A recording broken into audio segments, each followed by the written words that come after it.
क्या लक्षद्वीप हम इंडियंस के लिए मालदीव का विकल्प बन सकता है?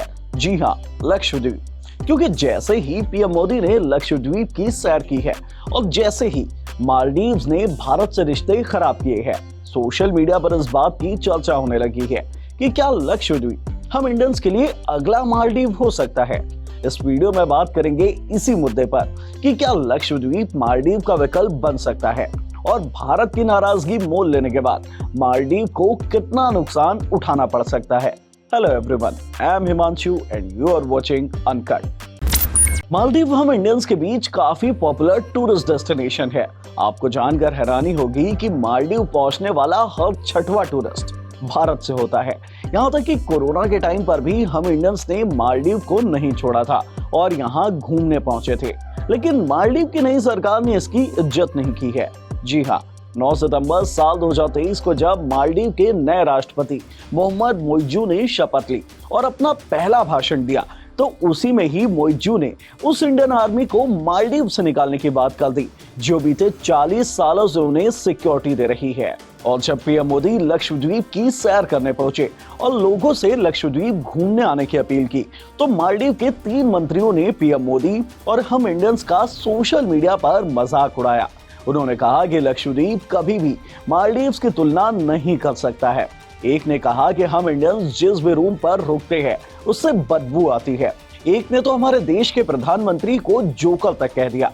अब बताओ, जो देश सालों से तुम्हें दवा से लेकर सुरक्षा तक सब कुछ दे रहा है, उसे लेकर ऐसा बोलना कितना ठीक है। हालांकि मालदीव की सरकार ने उन तीनों मंत्रियों को अभी सस्पेंड तो कर दिया है, लेकिन इससे नई सरकार का रवैया साफ समझ में आने लगा है।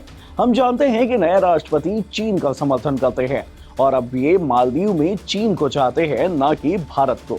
ऐसे में इस वीडियो में हम जानने की कोशिश करते हैं कि इंडिया की नाराजगी मोल लेने से मालदीव को कितना नुकसान झेलना पड़ सकता है। मालदीव्स को सबसे पहला नुकसान होगा इकोनॉमी को लेकर। देखिए, मालदीव जो समुद्र के बीच में बसा हुआ एक देश है, जो एरिया के हिसाब से दिल्ली से भी छोटा है। इस देश में नारियल और मछली के अलावा कुछ भी पैदा नहीं होता। इस कारण इसकी पूरी इकोनॉमी टूरिज्म पर बेस्ड है। यहाँ के 70% से ज्यादा नौकरियां टूरिज्म से ही पैदा होती है और इस टूरिज्म पर भारत का सबसे बड़ा योगदान है। यहाँ घूमने आने वाला हर छठवां आदमी भारतीय होता है। अगर पिछले 3 साल का ही डेटा देख ले तो समझ में आएगा कि मालदीव में टोटल जितने टूरिस्ट आए हैं उसके 15 से 25% टूरिस्ट भारत से थे। यानी कि अगर हमसे पंगा लोगे तो गिरती हुई अर्थव्यवस्था और अधर में लटक जाएगी। मालदीव का दूसरा नुकसान होगा एजुकेशन सेक्टर को लेकर। देखिए, मालदीव में पढ़ाई लिखाई के लिए जो टीचर्स हैं वो ज्यादातर दूसरे देशों के हैं। मालदीव में कुल 212 स्कूल मौजूद है। एक रिपोर्ट ये बताती है कि इन स्कूलों में 25% से ज्यादा टीचर्स भारत से हैं, क्योंकि भारत से मालदीव को सस्ते दाम पर टीचर्स मिल जाते हैं। अगर हम भारतीय एकाएक वहां नौकरियां छोड़ दे तो मालदीव के सारे स्कूल बंद होने के कगार पर आ जाएंगे और फिर दूसरे देशों से टीचर्स बुलाने पर उन्हें और ज्यादा पैसे चुकाने पड़ेंगे। मालदीव को तीसरा बड़ा नुकसान होगा सिक्योरिटी को लेकर। देखिए, मालदीव जो है वो 1200 अलग अलग टापुओं पर बसा हुआ है।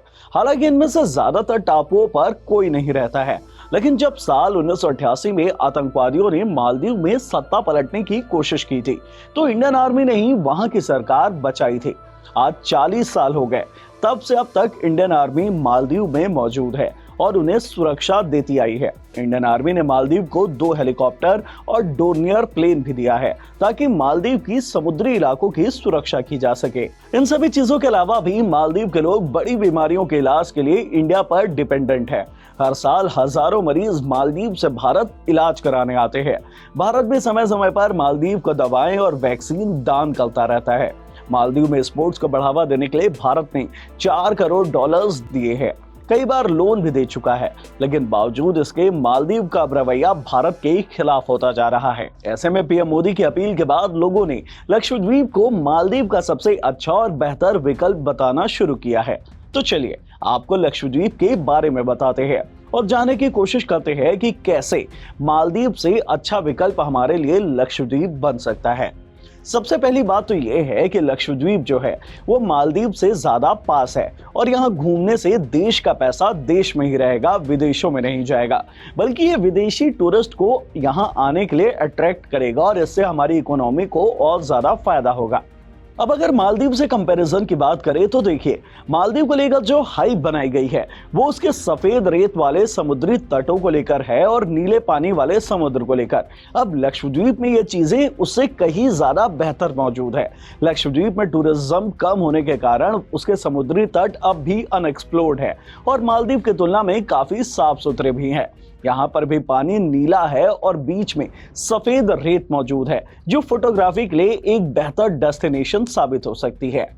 भारत सरकार भी अब यहाँ के डेवलपमेंट के लिए काफी सारे इनिशिएटिव लेने लगी है, जैसे कि अंडमान निकोबार में न्यू एयरपोर्ट बनाया गया था। ठीक वैसे ही अब लक्षद्वीप में भी नया एयरपोर्ट बनाने की तैयारी हो रही है।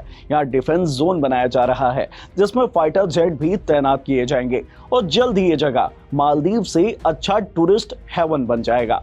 तो अब आप ही बताइए, अब आप अपना अगला ट्रिप मालदीव में करना चाहते हैं या फिर लक्षद्वीप जाना चाहते हैं? क्योंकि मालदीव से संबंधों में खटास आने के बाद ट्रैवल एजेंसियां भी लक्षद्वीप को लेकर कई तरह के पैकेजेस लॉन्च कर रही हैं, जो मालदीव से तो सस्ती ही है। अब आप कहां जाना पसंद करेंगे, ये हमें कमेंट बॉक्स में आकर जरूर बताइए और ऐसे ही वीडियोस देखते रहने के लिए अनकट को सब्सक्राइब कर लीजिए।